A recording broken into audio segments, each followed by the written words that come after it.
Masikati yakanaka. Tosangana zvakare tiri kuno kuMasvingo timu AFC listing harvesting. Tiri pano tine combine yedu John Deere seed 120. Tiri kukohwa plot ya village chairman opa village 15.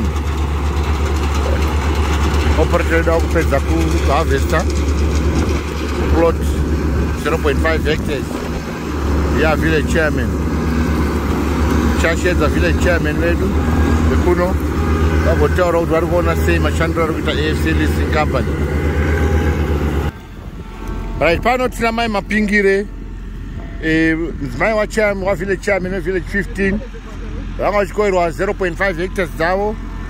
Tapedza kudzikohwa kuno kuMasvingo Irrigation Scheme kuMasvingo South. Ndinawo pano nababa mapingire chairman.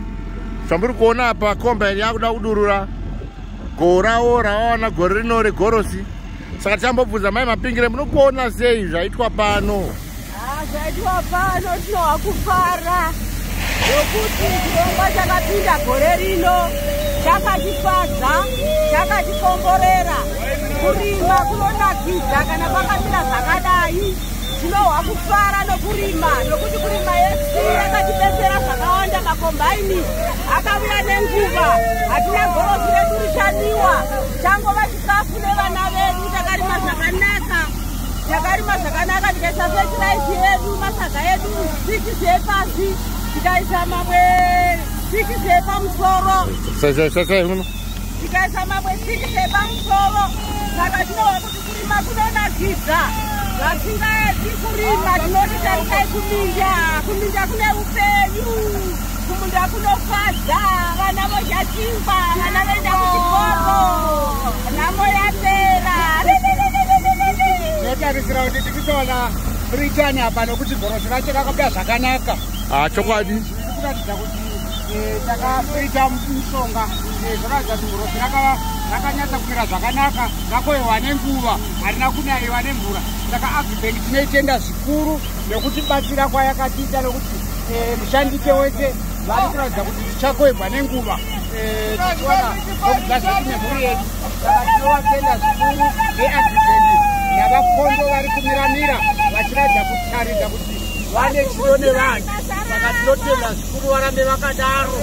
Zvinoda kutotaridzwa kuti tikuwo matractors okuti tirime tiise dzimwe mbeu. Pamuti murefu pamuprizo unova ndiwo munhu wehwite muri kuona iyi ndeyekutotanga kukohwa.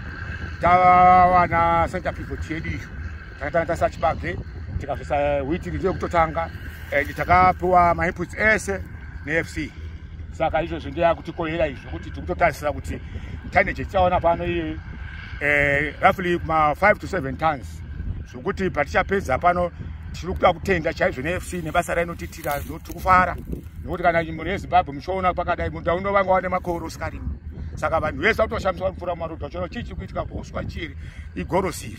Saka toda kuti gorosi iri ritibudire nyika yedu ione kuchiwana chingwa zvakakwana. Saka ndio zvatiri kuita zvito kutenda iyo AFC managing director vakondo nebasa mukuona iri. Makatipa combine harvest yauya nguva yakanaka chaiyo. Nguva yakataita kutasira kuti mwaka uno mvura inogona kuchitarisa kukumidza kunaya. Saka nokuya kwaita tokumidza kuti ndakumidza kucheka yoendwa kune mendo yakangorimwa rimwa gorosi kuita kuti nyika yedu ibudirire. Ndotenda zvikuru. Ndotenda zvikuru vandiwayo. Tiri kucheka pano, tinosvika kuma around about 7 o'clock ticheka kana kuma 8 kana zvichitendera. Toda kupedza munda uno tobva pano tozoenda kuma irrigation schemes ekuStanmore B.